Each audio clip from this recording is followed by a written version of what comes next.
Assalamualaikum warahmatullahi wabarakatuh. Sampurasun, Mugia Rahayu, Sagung Dumadi.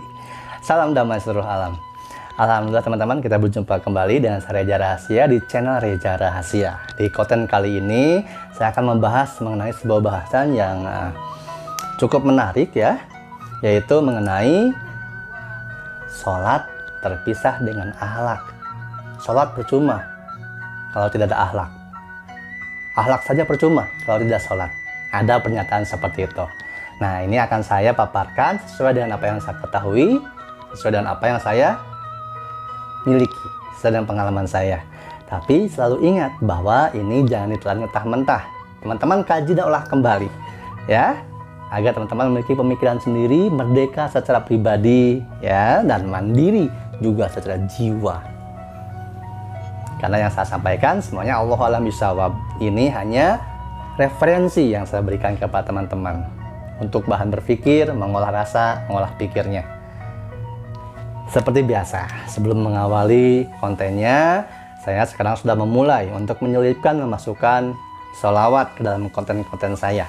Karena ada sebuah riwayat yang menyatakan bahwa ketika seseorang manusia bersholawat kepada baginda Nabi Muhammad Rasulullah SAW, maka Allah Subhanahu wa Ta'ala akan mengembalikan roh Nabi Muhammad SAW kepada jasadnya untuk membalas sholawat dari seseorang manusia tersebut. Allahu a'lam bishawab. Amin, amin ya rabbal alamin. Yuk, mari kita bersolawat. Dan saya tidak lupa untuk memohon maaf kepada teman-teman apabila ketika saya bersolawat suara saya tidak enak didengar, ada yang fales, nadanya sumbang, atau mahrojnya salah.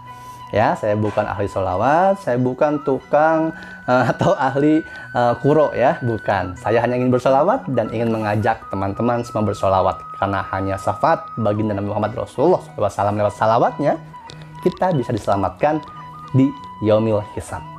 Insya Allah. Yuk kita bersolawat. Allahumma sholli wa sallim ala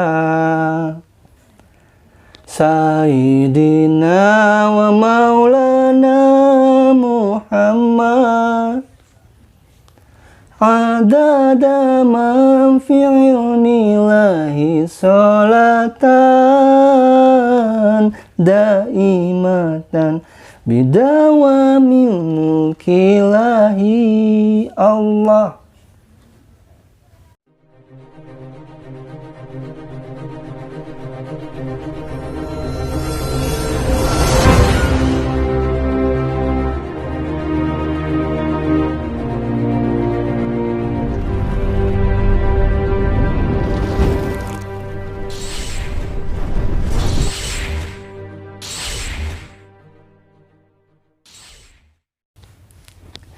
A'udzubillahi minasyaitonirrajim. A'udzubillahi minasyaitonirrajim. A'udzubillahi minasyaitonirrajim. Bismillahirrahmanirrahim.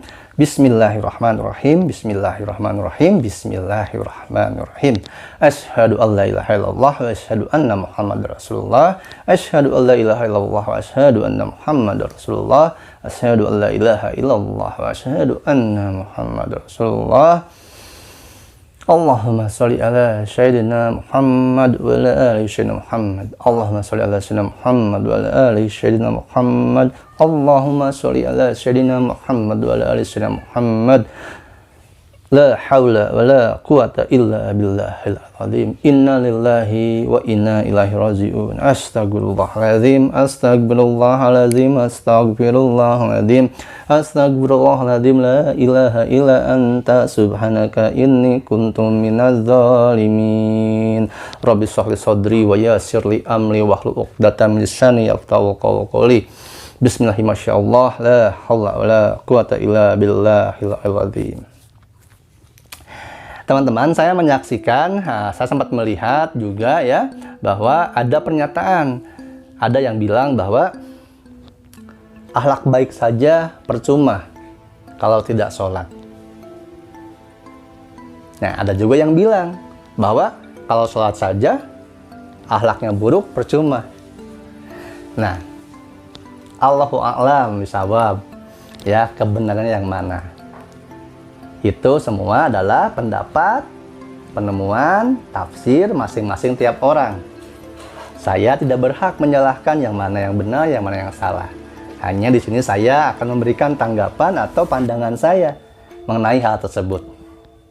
Teman-teman, saya pernah disampaikan, pernah dibilang, dan pernah diajarkan oleh salah satu guru saya bahwa kalau sholat itu, dalam huruf sholat, dalam kata sholat, ada 3 huruf hijaiyah. Ada sod, lam, ta. Ya, mungkin ini juga sudah tidak asing, teman-teman sudah tahu ini ya. Yang dimana ketika kita baca sod itu ada sidqul qauli, la yinul qalbi, tartul ma'asi. Ya, apa itu sidqul qauli? Artinya sudah lurus hatinya, niat, tujuan, dirinya itu sudah lurus. Terus lainul qalbi, hatinya lembut. Artinya bukan sensitif dalam arti yang negatif, tapi lembut itu pemaaf, pemurah, penyayang, penyantun, tepasuro, solidaritas, tenggang rasa. Lalu tarfil ma'asi, menjauhi hal-hal yang bisa menyebabkan perdosaan. Hal-hal yang mendekati saja dijauhi, apalagi dosanya. Nah, mengkaji dari apa yang guru saya sampaikan itu, dari olah pikir saya dan perasaan saya bahwa keduanya itu saling berkaitan, tidak bisa dipisahkan antara sholat dan akhlak. Orang yang sudah berhasil sholat, maka akan terlihat aplikasinya dalam akhlak keseharian perbuatannya, baik pikiran, perkataan, atau perbuatan. Itu yang sudah berhasil sholat. Ya, yang berhasil sholat dengan yang menjalankan sholat berbeda. Kalau menjalankan sholat itu masih ritual, masih nampak fisik. Artinya terlihat secara takbiratul ihram, i'tidal, ruku, tahiyat akhir. Itu sebutnya ibadah ritual, sholat ritual. Yang kita lakukan 5 kali, ya, 5 waktu dalam sehari. Isi di dalamnya, orang yang sudah berhasil sholat maka akan terlihat di akhlaknya. Itulah kenapa sholat mencegah keji dan mungkar. Karena hanya sholat saja, hanya ritual saja yang dilakukan sehari-hari tanpa diaplikasikan, tanpa diperlihatkan hasilnya melalui sifat-sifat orang sholat yang dimana soleh, maka sholatnya hanya baru ritual saja. Apakah itu sia-sia? Tidak. Tidak ada yang sia-sia nilai ibadah di mata Allah. Walaupun kita ibadah sholat belum khusyuk, belum hafal doa-doanya atau sebagainya, tidak apa-apa jika belum bisa, tapi terus berusaha untuk selalu belajar memenuhi apa yang belum dibisa. Allah itu Maha Pemurah, Maha Penyantun. Lebih baik sholat tidak khusyuk daripada tidak sholat sama sekali.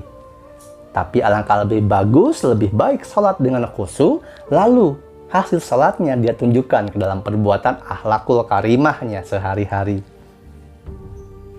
Bagaimana cara dia berkomunikasi dengan yang lebih tua, bagaimana cara dia berkomunikasi dengan yang lebih muda, bagaimana cara dia menyikapi masalah, persoalan, dan lain sebagainya. Jadi sholat dan akhlak itu keterkaitan. Lalu bagaimanakah ada yang akhlaknya bagus, berbuat baik tapi tidak sholat? Ini urusan mutlak hanya Allah Subhanahu wa Ta'ala. Kita manusia hanya bisa menyaksikan, hanya bisa mendoakan, tanpa menjudge, tanpa menilai, menghukum, memvonis manusia itu.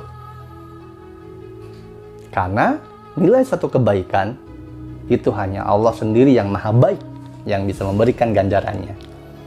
Kita manusia tidak berhak memvonis orang itu, ya walaupun dia baik, walaupun dia dermawan, tapi dia tidak sholat, percuma. Kita tidak bisa seperti itu. Karena sholat itu adalah sholat ritual, ada sholatnya syariat yang kita lihat, dan ada hasil sholat. Itulah kenapa ada pemahaman-pemahaman di luar sana yang banyak ketika orang tidak terlihat sholat, tapi sudah sholat perbuatan, sholat hati, sholat pikir, sholat jiwa, sholat rasa. Namun alangkah lebih baik dan lebih sempurna jika keduanya dipadukan.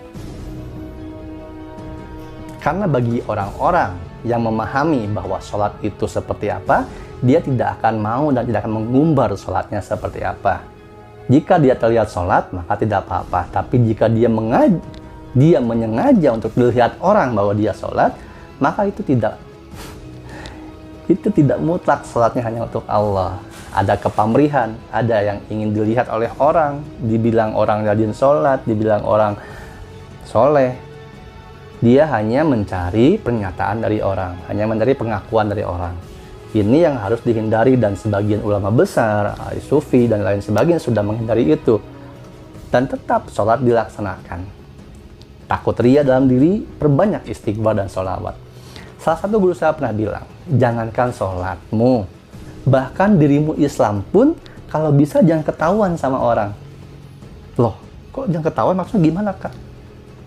Artinya adalah seperti teman-teman yang saya tangkap dari perkataan guru saya itu ya, bahwa kita jangan bangga dengan identitas, ingin kita diakui, ingin kita dikenali sebagai umat Islam, umat Islam, muslim muslimat, tapi kelakuan kita tidak menunjukkan kita Islam, tidak menunjukkan kita seorang muslim atau muslimat yang baik. Jika kita bertentangan dengan ajaran Islam, maka disebutlah kaum munafik. Kaum munafik itu bukan hanya orang yang tidak bisa menjaga omongan, menjaga titipan amanah. Itu secara manusiawinya. Lain di mulut, lain di hati. Nah, ada sisi munafik khafi, munafik halus. Syirik khafi pun ada, munafik khafi pun ada. Munafik secara halus, munafik terhadap diri sendiri dan kepada Allah. Kita ingin diakui kita Islam, tapi Islamnya sendiri pun kita tidak laksanakan. Apa Islam? Aslamu, selamat dan menyelamatkan. Kita mengaku Islam, kita mengaku Muslim, tapi masih mengambil hak orang lain. Tidak mengikuti ajarannya, bukan? Kita mengaku Islam, ingin dilihat Islam, ingin dikenal orang sebagai orang Islam, ingin diakui Muslim, ingin dilihat sholat, ingin dikenal sholat. Tapi ketika manusia tidak melihat kita sendiri, kita menyimpan tangan kita untuk mengambil harta yang bukan milik kita, membicarakan aib orang lain, berburuk sangka kepada orang lain, membenci, mendendam, memfitnah, mengadu domba.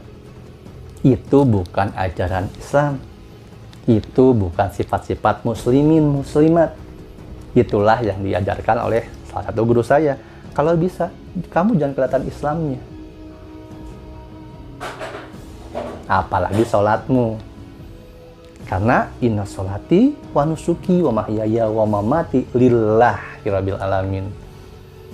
Ya, sholatku, ibadahku, hidupku, matiku hanya untuk Allah. Bukan untuk tetangga, bukan untuk pacar, bukan untuk calon mertua, bukan untuk bos, untuk teman, bukan. Bukan untuk sesama makhluk. Mari kita belajar bersama-sama untuk lillahi ta'ala, tidak pamrih ingin diakui baik, tidak ingin pamrih diakui rajin sholat, tidak ingin diakui banyak pahala, terlihat mengumpulkan pahala. Adapun ketika kita terlihat melakukan ibadah, itu kita panjatkan, istighfarkan kepada Allah. Kalau ada ria, sombong dari hasil ibadah kita, ketika kita sholat, ketika kita mengaji, zikir, sholawat, orang melihat dan ada ria dalam diri kita, maka cukup istighfar dalam hati kita, ucapkan lewat lisan kita. Jika niat kita bukan untuk ria, jika niat kita bukan untuk pamer, untuk sombong. Karena Allah sejatinya maha teliti akan segala sesuatu. Allah maha mendengar apapun yang bahkan tidak terucap oleh manusia. Allah maha melihat apa yang tidak terlihat. Allah maha mengetahui apa yang tersembunyi, apalagi yang nampak. Semoga konten ini bermanfaat, teman-teman. Salah kurang saya mohon maaf ya. Tetap berusaha untuk selalu menjadi baik, menjalani kebaikan tanpa memvonis orang yang sedang berproses dalam menuju kebaikan. Jangan menyalahkan orang lain sebelum kamu bisa menyalahkan dirimu sendiri. Sejauh apa keburukanmu, sejauh apa kekuranganmu, sejauh apa salahmu. Karena sejatinya manusia, seburuk-buruknya manusia adalah manusia yang suka menilai orang, suka memvonis orang, suka menyalahkan orang, tapi tidak bisa memvonis diri sendiri, menyalahkan diri sendiri, atau menilai diri sendiri. Semoga kita dihindarkan dari sifat-sifat hal yang sedemikian. Jaga hati, jaga pikir, jaga rasa, dan jangan takut. Saya Raja Rahasia, sampai ketemu lagi di konten selanjutnya. Wassalamualaikum warahmatullahi wabarakatuh. Salam damai seluruh alam.